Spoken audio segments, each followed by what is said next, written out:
this point in the game, you might be asking how I'm doing with weight loss.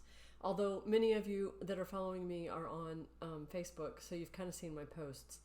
At this point, I've lost 20 pounds.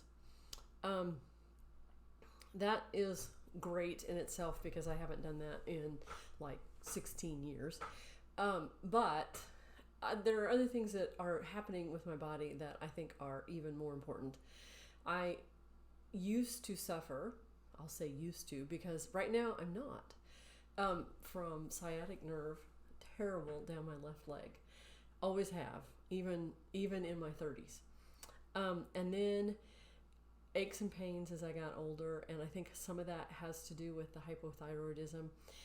At any rate, I am not suffering at all. I haven't taken any pain medication for a long while, at least probably a week after I started into the weight loss and the yoga. And I am happy to say that my allergy medications are nil.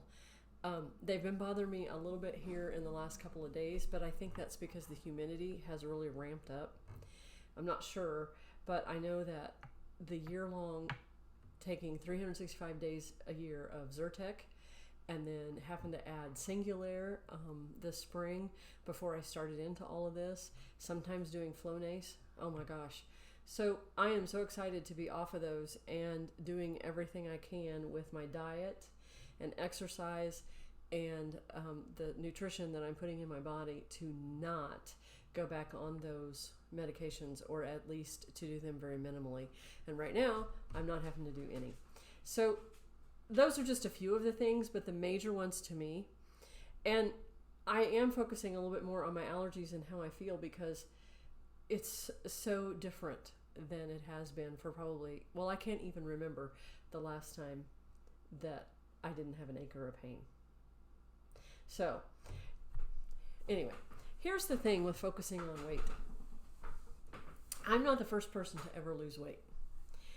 I'm also not the only person in our healthy eating group that is losing weight. We're doing it together, and it is so amazing. This week happens to be the last week of accountability, so we'll see what happens after that. But we are, I think, going to start another group, and that's going to be great. I know there are many of us that feel the same way, that group is amazing for us. When one of us gets discouraged, someone is there to lift us up. And when someone has a victory, we're there to cheer them on. We have a little community of healthy eaters, and for just a few moments, I'd like to ponder this idea of community. We all belong to a community. Several, in fact. There's our household, then our extended family. We might have a church community, and how many of us have social communities? Probably more than you can count if you think about it. I know just in Facebook groups alone, I have more than I can count when you count in the Shackley groups that I belong to and the music teacher groups that I belong to. There are tons of different communities. And what about your work community? We have a community of colleagues, and as a teacher, I have a community of students. Thinking about community and our need as humans to belong, to interact with others brings me to another thought, ethics. The word is derived from the word ethos, which means at the basic level, a place where animals frequent. In other words, the herd. We're all hearing and reading a lot about the herd mentality these days. I'd like to throw out some questions because as I'm self-reflecting this summer, how I and those around me answer these questions is very important. When we herd together, how do we behave? Do we look after one another? Do we take care of the place where we gather? How we answer these has everything to do with our ethics. Every morning I walk by the most wonderful community. The maintenance staff at our school gather every morning during the summer before they go off to do their work for the day. It's a small group, and I've not been, nor do I want to be, privy to their conversations. But it warms my heart every time I get to see them. I imagine they might be asking how each other is doing. I also imagine that they talk about what they will be able to accomplish and what they accomplished the day before and how that plays into what they're going to get done in the day that they're meeting. They're getting ready to go to work. Perhaps someone needs help here or someone else needs help there. You see, during the school year, they're on different shifts and in different buildings. But for the few weeks of summer, they can work together at all of the things they need to be done for the upcoming school year. It just seems to me to be a circle of people who care for each other.